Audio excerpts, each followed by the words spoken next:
Out of the 55 books that I've read this year, I rated 16 5 stars. Today I'm going to be telling you about a couple of them because I simply talk too damn much to fit this all in one part. Starting off, we have Crescent City by Sarah J. Maas. This is urban fantasy, so think magic and magical creatures, but in a modern setting with nightclubs, college, cell phones. After a series of mysterious murders, Bryce, who is half fae, half human, teams up with a fallen angel named Hunt to try to solve them, but they end up uncovering a lot more. I gave each of these books 5 stars. They're action-packed, suspenseful, and have a great slow burn romance. This was originally supposed to be a trilogy, but I believe that a 4th book has been confirmed, but of course there is no information as to when it will be released or anything. So that's amazing. Also, my official SJM series ranking goes Throne of Glass, Crescent City, then ACOTAR. I said what I said. Two Twisted Crowns by Rachel Gillig is the 2nd book in the Shepherd King duology, so yay, a completed series. This is a fantasy romance that is dark, atmospheric, and gothic. The magic system in this book is super unique. There are these magical cards called Providence cards that grant the user powers, but they also cause extreme side effects. For example, one of the cards is called the Mirror, which grants invisibility, but it also lifts the veil between worlds so the user can see ghosts. Basically, there's this magical cursed mist that's covering the Kingdom of Blunder. Our main characters are trying to collect all 12 Providence cards to lift the mist and the infection that is plaguing the kingdom. Also by Rachel Gillig, we have The Knight and the Moth. This is gothic, atmospheric, and dark, just like the Shepherd King duology, but in this, our female main character Sybil is a seer who interprets visions from their gods for people who have traveled from all over to hear their fortunes. Sybil and the other seers interpret said visions by drinking a potion and drowning.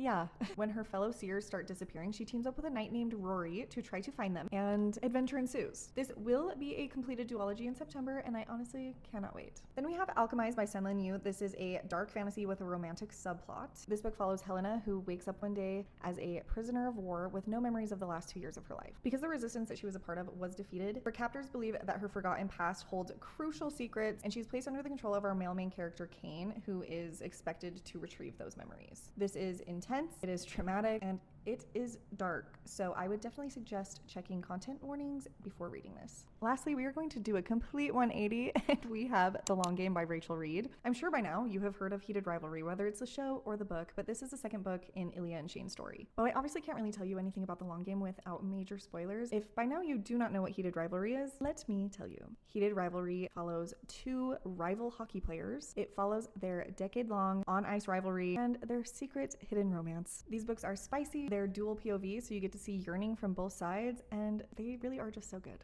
I loved Heated Rivalry, but The Long Game has deeper emotions and themes, and I truly just love these 2 characters with my entire soul. That's going to be all the books that I go over today, but if you have read any of these, let me know what you rated them and if you love them as much as I did.